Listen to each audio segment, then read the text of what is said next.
Jackie, thank you very much for answering your financial questions right here with Simply Money's Nathan Bachrach. Nathan, how you doing? Rob, how are you? I'm doing well. Let's get to the first question this morning. I have about 80% of my portfolio in Vanguard's Target Retirement 2045 fund.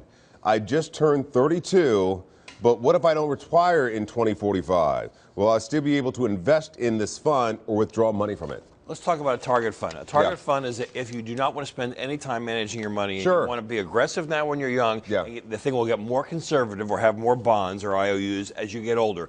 Now, this one, the Vanguard 2045 fund, is a very good performer because right now it's loaded with stocks and the stock market has done fabulous. Sure. You can always switch out of it. If you're never going to pay attention to your money, probably a great thing to do. All you got to do is target your retirement date, Yes, correct? that's what I want. I want to have the money there. And By then. You know, and then when what you don't want to have happen is 2 years before retirement, look up and go, what? Wait a minute, where'd it go? Exactly. Hello? Yeah, this next question is, I'm disabled and on SSI. I want to save money for my child's college, but I've been told I can't do that and still collect SSI. That's interesting. Is this true? Well, it's an interesting question because theoretically, supplemental security income is because you don't have any money and you're destitute. You can't have more than $2,000 as an individual or $3,000 in your name as a couple. Okay. So if all of a sudden you're on disability and you've got money flying all over the place, the government might want to know why they're sending you a check every month. Right. Now, having said that, and without breaking the law or anything, here's my suggestion. We went to our Simply Money experts.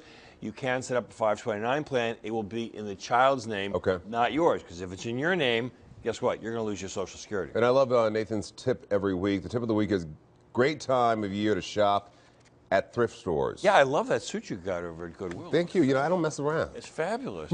That tie actually looks good on you. You could actually find a lot of deals. Fabulous. Correct? Look, everybody's dropping all their stuff off in December because they want to get a tax receipt. All of a sudden in January, guess what? There's tons of stuff around. I used to do that in college all the time. Yeah, and you know what? Nathan also has a tip. If you are part of the customers affected by that, 110 million customer breach at Target. If you ever get a if you ever get a security breach, and somebody says here's free credit monitoring for a year, that sounds great, except there's also in there a thing called an arbitration clause, which means if you have a really big problem, you cannot go to the courts, you cannot sue, you can only go to arbitration. You may not like the results there. So my suggestion, $49 a year for FICO's quarterly monitoring. You'll get a notice every week if something changes on your credit report. You get a credit score every 90 days.